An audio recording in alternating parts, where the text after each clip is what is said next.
Is there anything to the suggestion, scientifically, is there anything to the suggestion of that story that you can experiment on biological miniaturization? No, I don't think really that's possible scientifically. The movie people didn't worry about it. They simply reduced everything in size. But when I came to write the book, knowing a little something about atomic physics, I realized that if you allowed these miniature human beings to be built up of ordinary atoms, there just simply wouldn't be enough atoms in their tiny, tiny brain to make the brain complex enough to be a human brain. So that I also had to miniaturize the atoms as well. Now, there is no known way of doing this, and I had to use a kind of plausible gobbledygook in the book to account for it. But then you see, in science fiction, you're allowed to depart from scientific possibility, provided you know that you're departing from it and can explain it. The reader will go along with you into the realm of fantasy if you'll give him an excuse. But to do it without realizing you are going into fantasy is insulting to the intelligent reader. I expect they came to you, however, at least partly because of your familiarization with the human body. After all, you're a professional biochemist. Well, they wanted somebody who would make the intelligent plausible, and I did my best. And they felt I was qualified to do that, and I hated to tell them anything else, so I said, yes, I am. Dr. Asimov, a writer who turns out 4,000 manuscript words a day, book upon magazine, article upon book, would seem to be in some kind of race. Well, I'm not. It seems so, but it isn't so. Actually, what it amounts to is that I'm not happy except when I'm writing. It's the only way, it's almost the only way I can think of to spend my time pleasantly. And so I'm naturally drawn to the typewriter at all times. The day is lost in which I don't type. Deadlines hold no terror for you? No, because I know that if I have an article to write, I can generally write it without trouble whenever I sit down. So if there's an article that must be written within, say, 2 weeks, as there happens to be one, I'm not concerned because sometime before the 2 weeks is up, I'll sit down, and whatever day I sit down on, by the end of that day, the article will be written. A colleague of yours once said that if he read all of your books, he wouldn't have time to write any himself. Well, it's reversed in my case. Considering how much I write, I'm having very little time in which to read anyone else's. I think it's a book a month for the last 4.5 years. It's been a book a month. I mean, it's not something I've set myself as a goal. I just worked it back, and I said, my goodness, it's a book a month. I think there's a general impression that the best science fiction writers are American and British. Is that your opinion? Well, it's hard for me to say. I read science fiction only, and my own surroundings, my own circle of friends are all the English-speaking. But I know, for instance, that right now Stanislaw Lem, a Polish science fiction writer, is considered one of the best in the world. And there are science fiction writers in the Soviet Union that are highly thought of. And I suspect that in time to come, more and more there'll be a diminution of the English-speaking domination of the field. More and more we will be aware of non-English science fiction. Dr. Asimov, would you have been in favor of sending a science fiction writer to the moon as an astronaut? Well, maybe, but not this science fiction writer. I'm not only too old, I'm too scared. Well, what might we have gotten that we haven't gotten, assuming that a science fiction writer qualified as an astronaut? I would say we might have gotten a more dramatic what had happened. The astronauts we do have tend to be extremely stable individuals who simply by the mere fact that they're not afraid to undergo this, to me, absolutely terrifying experience, means that they can look at everything with a kind of calm eye, in addition to which they are not chosen for their poetic flights of the imagination. There's no reason they should be, so that it is enough for them to describe something as, gee, it's beautiful. And if you had a science fiction writer there, he might have, instead of, gee, it's beautiful, written some 5,000 words of gorgeous description. Memorable prose. Yes. I'm interested, and I think everybody is interested, in the 3 laws of robotics. Could you explain those? Well, back in 1939, I began writing robot stories.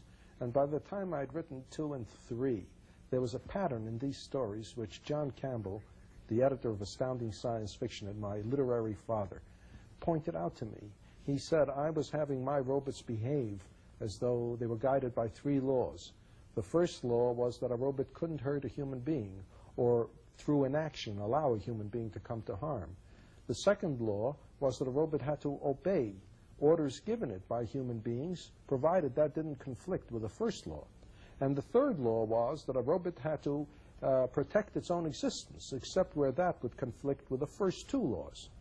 And after that, I always used them, and the stories evolved out of those 3 laws, out of the mutual contradictions, out of the ambivalences, the incongruities, and so on. And well, the interesting thing is that scientists say that when robots are built, that they may be built according to these laws, and also that almost all science fiction writers have adopted them as well in their stories. That's true about the science fiction writers adopting them. They are now taken for granted. No writer actually quotes them except myself, but the reader, they know it, and they take it for granted. And somebody writing in an architectural journal pointed out that these laws hold for tools generally. Number 1, a tool must be safe to use. And 2, provided it is safe to use, it's got to do what you want it to do. And 3rd, provided it is safe to use and it does what you want to, it's got to last. But could your 3 laws of robotics be overloaded on the side of humanism? There are those who believe that the machines we create are going to be Frankensteins. Well, of course, the 3 laws of robotics were originally invented by me in order to avoid the Frankenstein motive, because before I wrote my stories, most robot stories were filled with this Frankenstein bit about the robot destroying its creator. There are some things that men were not meant to know. However, having worked with the 3 laws for 35 years practically, I was asked to write a robot story to end all robot stories, so I wrote one in which robots became so intelligent that by any reasonable definition, they defined themselves as human beings, you see. So that now the 3 laws of robotics became the 3 laws of humanics. And we're right back to the Frankenstein motif. I received saying, does this mean you're never going to write any more robot stories? And I wrote back saying, don't worry, if I think of a good robot story, I'll write it anyway. Tell me, does it disturb you that science fiction has been taken over by the academicians? I think there are about 100 universities that now teach science fiction as literature. There are students in various universities writing doctoral theses about Isaac Asimov. There are science fiction textbooks. Yes, it is frightening for 2 different reasons. In the first place, as you say, people are now getting master's degrees and working for their doctorates, analyzing my stories. There is a course given in the University of Dayton, Ohio, entitled The Science Fiction of Isaac Asimov, 3 points, 3 college credits. In fact, the guy who gave that course is publishing a book on my science fiction, and it frightens me because I'm not sure that I can stand up under all this scrutiny. Well, the question is whether the body of science fiction can stand up as well, whether the delight will remain. One of the professors said, since I've been teaching it, I don't enjoy reading it as much. Well, you know, that's a very important factor. When I started writing it, I stopped enjoying it as much as I did before. And eventually, after I'd been writing it for 20 years, I found I wasn't reading science fiction anymore. That's one of the reasons I don't write as much now as I used to. I feel the field has gotten away from me. And with academicians interested in, the field has become so, quote, literary, unquote, that it frightens me now. I feel I'm not competent to write science fiction because I don't know that much about literature. What is it that draws readers to science fiction? My own feeling is that science fiction is the relevant literary form for today. Of all the different types of fiction, science fiction is the only one which takes as its basic assumption that societies are going to change. and which sets its stories against a fundamentally different society, is something with great differences in it, whether it's time travel, whether it's overcrowdedness, whether it's space travel, whatever. It's not the present society. And well, there was a phrase you used in I think what was your very first novel. You talked about the awful powers of darkness.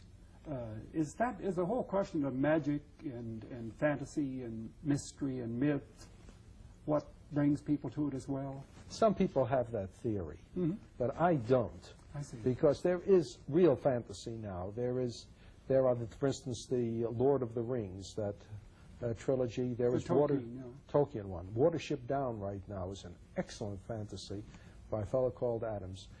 People who want that can still find it undiluted. No, I think science fiction refers to different societies which are connected to ours through scientific and technological change.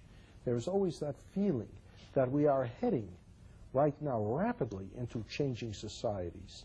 People who are young people today know that when they're middle-aged, life will be nothing like what it is now. And science fiction gives them an opportunity to try on different societies. It's the only thing that's relevant. Anything which deals with the world of today is going to have no meaning to young people of today when, say, 30 years from now. A personal note, Dr. Asimov. It's been known to your friends for years that you were almost totally allergic to travel, and that you don't like airplanes. In fact, you don't ride on airplanes. Yes, I'm afraid that's so. Everyone thinks it's very funny because in my stories I go to the ends of the galaxy and yet I won't get into an airplane. Well, there's the question of one of the most eloquent advocates of technology refusing or resisting one of the most common products of it. Well, there may be a connection. I mean, going to the ends of the galaxy, I feel it's sort of anticlimactic to fly to another city. Actually, I'm not very brave, and I'm afraid of airplane crashes. And I don't like to travel anyway. It keeps me away from my typewriter. Dr. Asimov, most people, when they think about the future, try to reach out to the year 2000. Let's try 500 years from now. What kind of planet do you see? One of two, depending on what happens by the year 2000.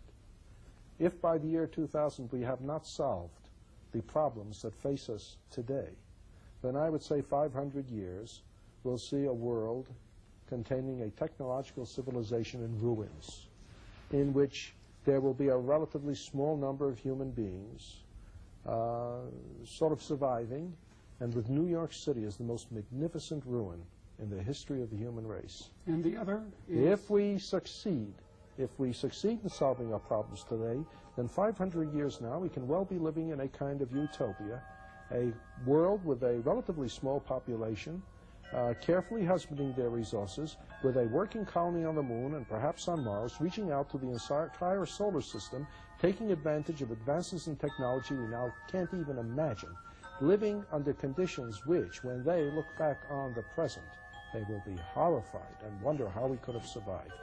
Thank you, Dr. Asimov. I am Simon Borgen.